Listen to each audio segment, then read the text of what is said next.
Bienvenue dans le chapitre sur la gestion et la validation des formulaires et l'upload de fichiers avec Laravel. Nous avons vu dans le chapitre précédent en grande partie les notions de base des formulaires, parce que nous avons vu le CRUD complet d'une tâche, mais nous allons essayer d'approfondir dans ce chapitre. Les formulaires HTML sont un des vecteurs principaux d'interaction entre un utilisateur et un site web ou une application. Ils permettent à l'utilisateur d'envoyer des données au site web. La plupart du temps, ces données sont envoyées à des serveurs web, mais la page peut aussi les intercepter et les utiliser elle-même. Ainsi, les contenus de ces formulaires sont récupérés et traités par Laravel. Interagissant avec une base de données, l'artisan doit s'assurer, quand on parle d'artisan ici, on parle du développeur qui utilise Laravel. L'artisan doit s'assurer que les données envoyées sont valides et respectent un certain nombre de formats. C'est là qu'on parle de validation des formulaires.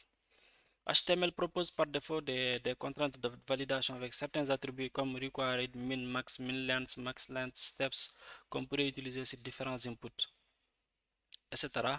Mais un bon développeur ne doit jamais faire 100% confiance au front-end, car les développeurs peuvent toujours accéder au code source et modifier directement les présentations du HTML, en modifiant certains attributs, ou encore en les supprimant. Or, du côté du backend, le code étant inaccessible, les fonctionnalités seront alors sécurisées, ce qui devrait nous pousser quand même à bien respecter ces éléments. Alors, pour bien comprendre les formulaires, nous allons cette fois-ci créer une table dans la base de données qu'on va appeler programme avec les attributs nom, date de début, programme, photo, programme, description. D'accord, nous allons rendre la photo optionnelle, la description optionnelle, la date de début sera obligatoire. Le nom sera unique, il n'y aura pas deux programmes avec le même nom et ce sera obligatoire. Pour cela, nous allons directement exécuter une commande dans le terminal qui va générer en même temps le modèle de données et la migration. Donc, si vous voulez générer directement le modèle et la migration, vous avez la possibilité d'utiliser PHP Artisan Make Model Programme M. En général, le modèle, si vous précisez l'option M, ça va automatiquement créer la migration pour vous. Donc, nous allons exécuter cette commande directement dans le terminal. Voici la nouvelle migration qui est créée. Donc, nous allons à présent implémenter le contenu de la migration conformément au tableau de description. Nous allons mettre à jour en ajoutant l'ensemble des champs. Vous savez déjà comment générer une migration, quels sont les types de fonctions qui existent. À cette fois-ci, nous venons de voir le type datetime. Donc, on va aller dans la table DTB, dans le dossier database migration, il y a create programme. Cette fois-ci, nous allons mettre le nom qui est unique, obligatoire, date de début qui est obligatoire. Parce que chaque fois qu'il n'y a pas nullable, ça signifie que la date de début est automatiquement obligatoire. Ensuite, la photo elle est nullable, la description elle est nullable. Et la date de début ici est de type datetime. Et si vous faites table flèche, vous allez voir toutes les fonctions qui sont disponibles. Vous pouvez aussi aller voir la documentation officielle. Ensuite, nous allons demander à Laravel d'exécuter, de créer cette table dans la base de données en exécutant la migration. Ouais, donc ici, PHP Artisan Migrate permet de créer maintenant la table. Nous allons ensuite indiquer les champs qui peuvent être remplis. Comme je vous l'avais expliqué, vous avez deux options. Soit vous indiquez tous les champs qui peuvent être remplis ou bien tous les champs qui peuvent être protégés. Ici, nous avons pris l'option pour indiquer les champs qui peuvent être remplis. Donc, on va aller directement dans la table programme, dans le modèle programme et on va ajouter Protected Fileable. On a dit que le nom, date, début, photo et description peuvent être remplis par l'utilisateur. D'accord? Après, nous allons faire quoi? Nous allons créer un nouveau fichier qui s'appelle programme.new.blade.php. Programme.new.blade.php dans un répertoire qui s'appelle programme. Donc, nous allons créer le répertoire programme dans ressources views. Donc, nous allons venir ici dans ressources views. Nous allons créer un répertoire dossier qui s'appelle programme, à l'intérieur duquel nous allons créer un fichier Laravel programme new.blade.php.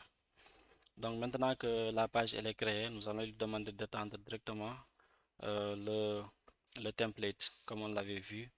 On va lui demander d'étendre le template comme titre. On va mettre formulaire d'ajout d'un programme et dans le body, nous allons mettre le formulaire de création d'un programme. Ensuite, au niveau de web.php, nous allons créer une nouvelle route. D'accord, donc comme on a l'habitude de le voir, on va aller dans web.php. On va créer là-bas directement une route dans web.php. Voilà, nous allons créer une route pour le programme qu'on va appeler new programme qui va exécuter cette fonction qui va retourner la page programme.programme new. Donc, une fois que c'est fait, on va implémenter une autre fonction vers laquelle le contenu du formulaire sera envoyé. Ouais, cette fois-ci, nous allons utiliser la méthode post avec une route qui s'appelle saveProgram, dont l'URI c'est saveProgram avec la fonction qui prend parmi les requests qui nous permettra de récupérer le contenu du formulaire. Ensuite, ici, programme.save, c'est le nom qui est associé à cette route. Ici aussi, programme.new, c'est le nom qui est associé à la route. Maintenant, ce que nous allons faire, c'est implémenter le formulaire d'ajout du programme. Donc, nous avons déjà la section body qui est définie ici dans programme new. Dans programme new ici, nous avons la section body qui est définie. Ce que nous allons faire maintenant, c'est implémenter le contenu du body qui permettra d'avoir le formulaire, hein. Voilà. Maintenant que c'est fait, je vais essayer de fermer les autres fichiers dont on n'a pas besoin, hein, ce qui nous permettra de mieux gérer notre application. Donc, on a fini avec le modèle. On va fermer le formulaire. Voilà, on a besoin de template. Maintenant, dans web.php, vous voyez, la route s'appelle new programme qui utilise la méthode get. C'est pourquoi pour afficher le formulaire, on va venir au niveau de l'application, on met directement new programme. Vous voyez là, le formulaire apparaît, la date de début apparaît et la description apparaît. D'accord? Maintenant, si vous regardez bien, vous voyez que le résultat, nous avons ici le même résultat, hein. Maintenant, qu'est-ce que nous devons retenir de ce formulaire? Donc, l'attribut action de la balise forme pointe sur la route action route programme.save. Ça, on l'a déjà vu. La route programme.save est là, utilise la méthode post. Et là, dans notre formulaire, on lui dit que si on envoie ton contenu, que ton contenu soit directement envoyé vers programme.save. D'accord? Donc, maintenant, nous allons essayer d'envoyer directement le contenu de notre formulaire. Et voici, nous avons cette page d'erreur là. C'est ce qui est indiqué ici. Cette erreur est due à la protection CSRF. On en a brossé dans le chapitre précédent. Laravel vous permet de protéger facilement votre application des attaques CSRF et le cross-site request forgery. Les cross-site request forgeries sont un type d'exploit malveillant par lesquels des commandes non autorisées sont exécutées au nom d'un utilisateur authentifié. Laravel génère automatiquement un jeton CSRF pour chaque session d'utilisateur actif gérée par l'application. Ce jeton est utilisé pour vérifier que l'utilisateur authentifié est réellement celui qui exécute la requête vers l'application. À chaque fois que vous définissez un formulaire HTML dans votre application, vous devriez inclure un champ caché de jetons CSRF pour permettre au middleware de protection CSRF de protéger la requête. C'est pourquoi on va ajouter ici à l'intérieur directement @CSRF. En utilisant ça maintenant, il n'y aura pas d'erreur lorsque nous allons envoyer le contenu du formulaire. Alors on peut essayer. Si nous venons ici et qu'on clique maintenant sur le bouton, excusez-moi, je dois rafraîchir d'abord. Je clique sur le bouton enregistrer. Vous voyez, là, rien ne se passe. Même si c'est vrai que le contenu où on doit envoyer le formulaire n'est pas encore implémenté. C'est pourquoi maintenant, dans la fonction save, on va lui demander d'interpréter ou de nous afficher tout le contenu du formulaire. Vous vous rappelez, request flash all permet de récupérer tous les attributs du formulaire. La méthode dd dump and die permet de prévisualiser le contenu des variables. Alors, lorsque nous allons essayer de remplir ce formulaire, voilà, et on clique sur le bouton enregistrer, vous voyez, là, il nous donne le token. C'est le token CSRF qui est généré. Il nous donne le nom, la date de début, la date de fin avec leurs valeurs. Ce sont les valeurs qui sont mises dans les inputs. Ok, donc c'est le résultat de DD. Donc ici, vous constaterez aisément que la fonction requestAll récupère le contenu du formulaire dans un tableau associatif où la clé représente le nom du champ du formulaire et la valeur, celle que l'utilisateur a saisie dans l'input. Hein, vous remarquerez l'existence d'un champ token, ce n'est rien d'autre que la valeur générée par le CSRF. Alors dans l'objet request, il existe une multitude de fonctions que nous allons résumer ici, hein. Par exemple, requestAll permet de récupérer tous les champs. Request except description permet de récupérer tous les champs sauf le champ description. Request only non description permet de récupérer seulement les champs nom et description du formulaire. Pour récupérer un champ spécifique, on peut directement utiliser request get avec le nom Et si on a la certitude que le champ existe bel et bien dans request, on peut même l'utiliser sous format d'objet. On peut accéder par exemple au champ non avec request flèche non. On peut vérifier que un champ existe bien dans le formulaire. Dans ce cas, on peut utiliser la fonction existe qui retourne true ou false selon que le champ existe ou pas. On peut utiliser aussi la fonction field qui permet de s'assurer non seulement que le champ existe, mais qu'une valeur aussi est définie à l'intérieur de ce champ. C'est pourquoi pour la vérification du champ, on peut directement utiliser le field. Donc tout ça, c'est des fonctions que vous pouvez utiliser pour vous assurer que votre formulaire contient les champs qui doivent être manipulés. Donc maintenant, nous allons créer l'objet programme à partir du request, hein. Donc pour cela, on va venir dans notre fonction, on va utiliser programme égale new programme request all, parce que request all permet de retourner tous les champs. Et là, new programme, on va l'importer de son espace de nom. La request all va aller récupérer automatiquement tous les champs du formulaire, venir chercher dans le programme les champs correspondants et assigner les valeurs, ce qui fait qu'une nouvelle instance de programme sera créée avec les mêmes valeurs que les valeurs du formulaire. Ensuite, programme flash save va permettre d'enregistrer maintenant ce programme dans la base de données. D'accord? Donc, nota bene, si vous remplissez correctement le formulaire, l'objet sera enregistré dans la base de données et la vérification dans la table à partir de phpMyAdmin vous montrera l'enregistrement. Cependant, si vous soumettez le formulaire avec le nom champ vide, une erreur va se produire. Ce qui est tout à fait normal. Si vous regardez ici, si nous soumettons le formulaire sans préciser le nom, on a une contrainte d'intégrité qui nous dit que le nom ne peut pas être nul. Ça, c'est des contraintes de base de données. Alors que si nous remplissons le formulaire normalement, avec tous les champs, je vais remplir avec des champs aléatoires. Alors là, vous voyez que il n'y a pas de problème. Ça s'est bien passé. Et si on affiche la table programme, vous allez voir qu'un programme est bien créé dans la base de données. Ah, mais cependant, il faudrait qu'on revienne sur l'erreur qui s'est produite. Pourquoi lorsqu'on soumet comme ça, une erreur se produit? Est-ce qu'on va laisser ça comme ça à l'utilisateur? Non. On va essayer de trouver d'autres solutions. La solution, c'est quoi? C'est d'utiliser les blocages HTML. Donc, au niveau du HTML, on peut facilement utiliser des attributs. Comme par exemple, le nom est obligatoire, on va utiliser required au niveau du nom. Cette fois-ci, on va voir ce que ça donne. Donc, on va aller dans Programme New, sur l'input de type nom, on va utiliser required. Maintenant, cette utilisation de required va permettre de rendre le formulaire obligatoire. Ça fera que quand on va cliquer sur le bouton enregistrer, mais maintenant ça ne passe pas. Vous serez sûrement content, hein, vous disant que le formulaire n'est plus soumis tant que le formulaire n'est pas valide. Donc l'utilisateur, tant qu'il ne remplit pas ce champ, on ne peut pas aller. C'est cette erreur-là qu'on obtient. Mais faites attention, vous pouvez simplement inspecter le code source de cette page et enlever l'attribut qui rend le champ obligatoire. C'est ce que font les développeurs. Moi, je vais tout simplement cliquer ici sur inspecter, accéder à l'input et enlever l'attribut required qui bloque l'envoi de mon formulaire. Et si le développeur fait ça, vous voyez la même erreur se produit. C'est pourquoi je vous dis qu'il ne faut pas faire confiance au front-end. Alors, c'est la raison pour laquelle Laravel, qui est du côté back-end, nous propose de meilleures validations, hein. Laravel fournit une fonction validate qui permet de valider une requête. Pour obtenir la requête de l'utilisateur, nous pouvons utiliser la fonction request pour récupérer le contenu de tout ce qu'il y a dans l'utilisateur. Puis nous pouvons appeler la fonction validate, hein, qui prend en paramètre un tableau de règles, hein.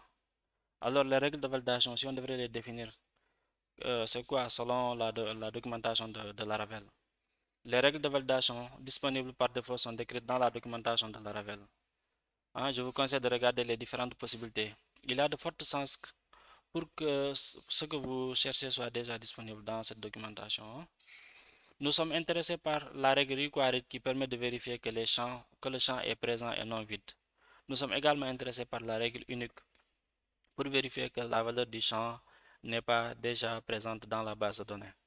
On l'a déjà vu dans quelques exemples. Concernant le mot de passe aussi, on a même la possibilité de vérifier avec la règle confirmée qu'un mot de passe a été saisi et le mot de passe a bien été confirmé par l'utilisateur avec un deuxième champ. Considérons par exemple que notre champ s'appelle foo, notre champ de base de données.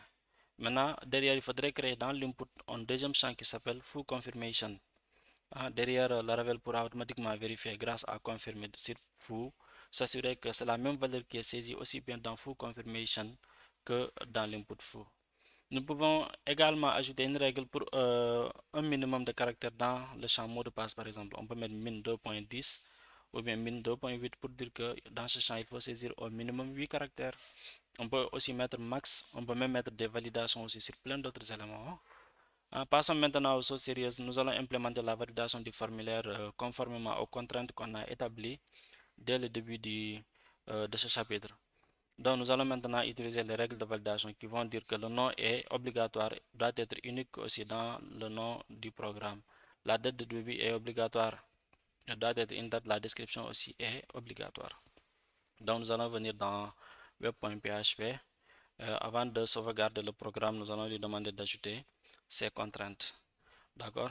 Maintenant, si un champ n'est pas valide conformément aux règles de validation, il n'y a pas d'erreur de base de données, mais on revient sur le formulaire sans que l'utilisateur ne sache ce qui s'est passé.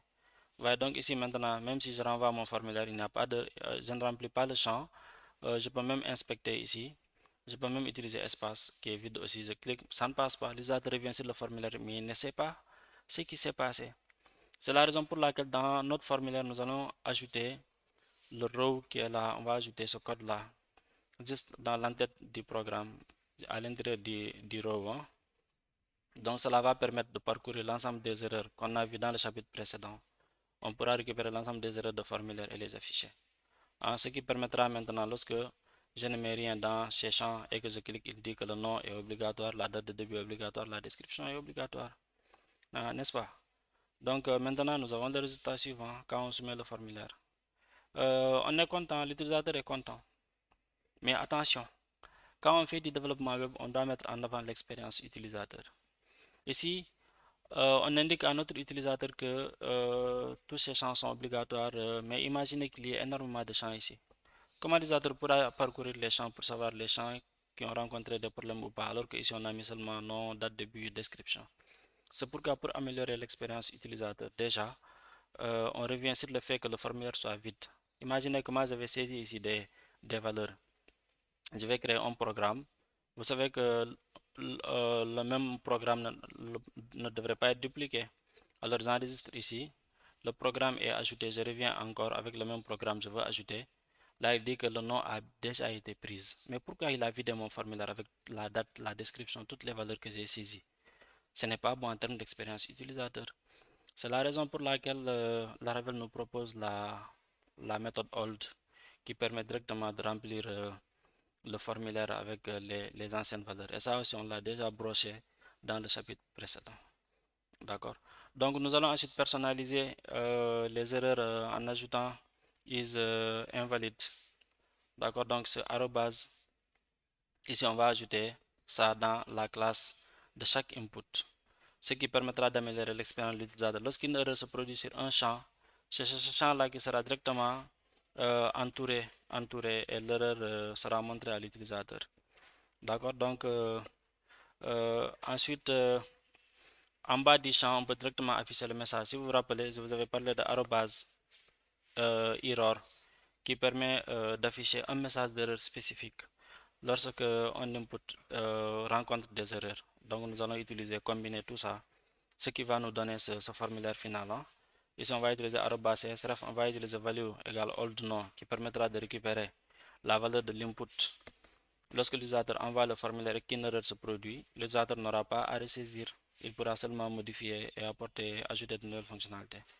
Le arrobase error non ici, on va lui demander d'ajouter une classe isInvalid proposée par Bootstrap qui permet de mettre en forme en rouge l'input. Et le arrobase error ici va afficher ce message d'erreur lorsque une erreur va se produire. Ici aussi, on fait lance avec la date de début, la date de fin. Donc nous allons copier ce code présent et le coller directement dans notre formulaire. Donc on va remplacer tout ce qui est déjà ajouté, ici. Alors le contenu ici, le formulaire va ressembler à ceci. Lorsque nous mettons espace et qu'on met enregistré, bon, tous ces champs sont obligatoires. On va essayer de remplir les formulaires. Ici aussi, on met des. Voilà, là, cette fois-ci, l'erreur dit automatiquement que le nom n'est pas valide, donc l'erreur s'affiche directement sur le champ nom et il affiche l'erreur réellement qui s'est produite. Il dit que le non field est obligatoire. Donc l'utilisateur sait ce qui s'est passé. Voilà, donc là il y a une meilleure expérience utilisateur. Maintenant, nous allons parler de l'upload de fichiers, hein. Dans certaines applications web, les utilisateurs sont autorisés à uploader ou téléverser, c'est-à-dire envoyer depuis leur ordinateur des fichiers vers le serveur, hein. Ça peut être sur le serveur local, sur Dropbox, sur Amazon S3 ou encore sur Rackspace. C'est le cas, par exemple, si un utilisateur peut associer une photo à son compte ou déposer un fichier pour le partager. La création d'un formulaire d'upload côté Laravel est identique à celle d'un formulaire classique en utilisant un champ input de type file. Dans le cadre de ce chapitre, nous avons créé un champ photo dans le programme. Ce champ est de type chaîne de caractères. Il servira à stocker l'emplacement de la photo, tandis que la photo elle-même sera stockée dans un dossier du projet. Mais avant cela, nous allons voir en revue la configuration de l'upload de fichiers avec le fichier config file system.php. Donc si nous partons dans les fichiers de configuration, dans le dossier config, il y a un fichier qui s'appelle file system.php où il y a le disque par défaut qui doit être utilisé. Il y a un disque local, il y a un disque public, il y a un disque par exemple pour Amazon S3 au cas où vous l'avez bien configuré, hein. Donc ce sont ces informations de configuration qui sont là. D'accord. Donc pour la mise à nous allons mettre à jour maintenant le formulaire programme new.blade.php en ajoutant une nouvelle colonne pour l'input de type photo. D'accord. Mais vous allez noter que si vous n'ajoutez pas le anchor type multi-part form data sur votre formulaire, les fichiers ne seront pas envoyés parce que Laravel ne saura pas que ça c'est par défaut, c'est le HTML qui le fait, hein. Les formulaires HTML contenant des fichiers à uploader doivent utiliser le multi-part form data. Donc pour cela, nous allons venir dans le programme ici. On va ajouter une nouvelle colonne qui va contenir la photo.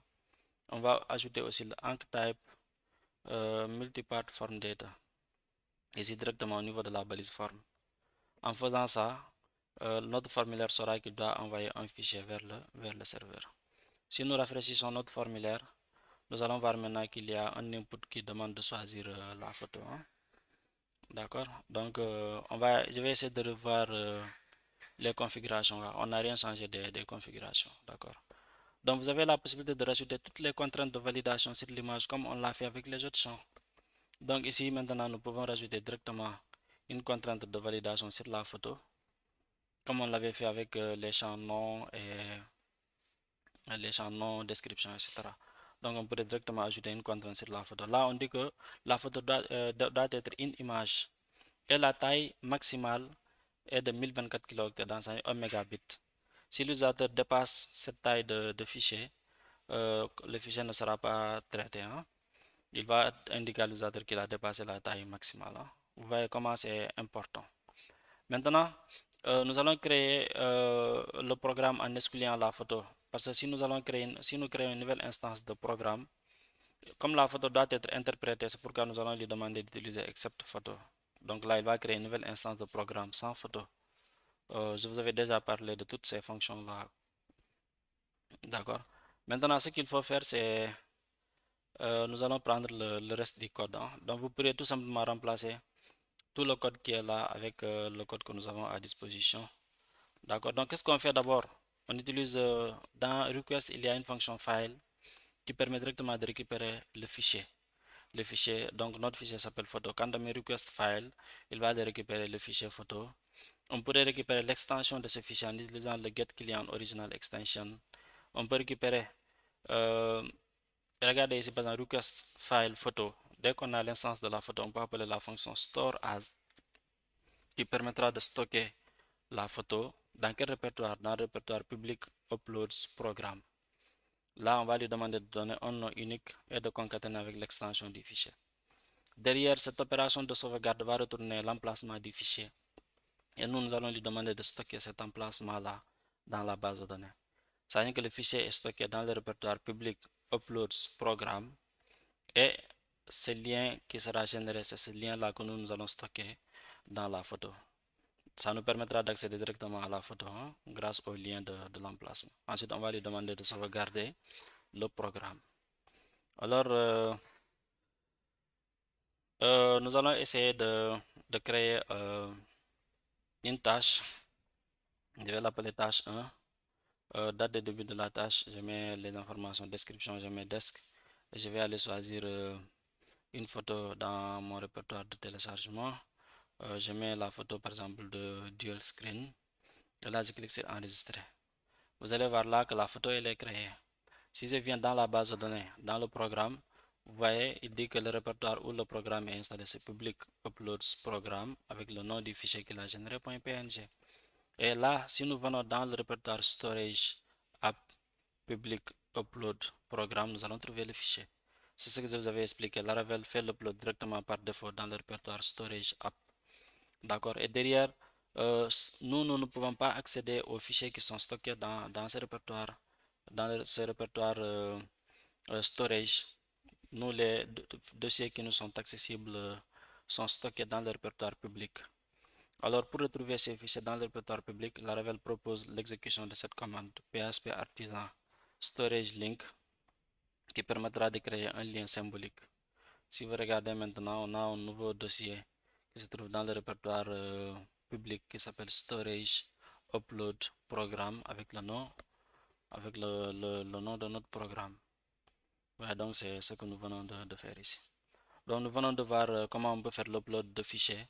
Et dans notre application, il suffit de donner l'URL. Donc pour accéder à l'image, par exemple, ici j'ai save. Ensuite, qu'est-ce que j'ai? J'ai storage. Ensuite, j'ai upload. Uploads. Ensuite, programme. Ensuite, j'ai le nom du fichier. Ouais, donc si je copie ce nom de fichier et que je colle ça ici, excusez-moi, donc nous avons storage, upload. Bon, upload doit prendre S. Voilà, il y a S sur uploads, programme. Et là, vous voyez notre image s'affiche. Donc, on peut facilement afficher maintenant notre. Si vous regardez, quelle valeur est stockée dans la base de données, c'est public uploads programme. Donc, si vous regardez ici, on a, on a bon, storage upload programme. Voilà, donc on pourra gérer ça après, mais ça permet déjà d'accéder à notre fichier grâce au nom qui est stocké dans la base de données, hein. Donc, nous venons de terminer avec l'upload des fichiers. Donc, pour changer le répertoire principal de téléversement, il suffit de mettre à jour le fichier filesystem.php et jouer avec les fonctions storage path, public path. Donc, si vous venez dans le fichier de configuration filesystem.php, vous voyez ici, on a dit que le répertoire par défaut c'est local. Alors, regardez le répertoire local. Il dit que la racine principale du, du, du répertoire c'est storage path. C'est pourquoi il va venir dans le répertoire storage. D'accord. Une fois dans le répertoire storage, il va prendre le dossier app. Ensuite, il va maintenant suivre le chemin qui est précisé lors de l'upload. Mais nous, on a la possibilité, au lieu de storage path, de demander d'utiliser plutôt le public path. Dans ce cas, il va directement utiliser le répertoire public. Maintenant, si on demande ici d'utiliser par exemple uploads, là on est en train de lui dire que dans le répertoire public, il faut créer un dossier qui s'appelle uploads, dans lequel il faudra stocker tous les fichiers uploadés. Ah, donc, vous voyez, c'est comme ça qu'on apporte les changements. Mais moi, je vais laisser les valeurs par défaut dans cette section.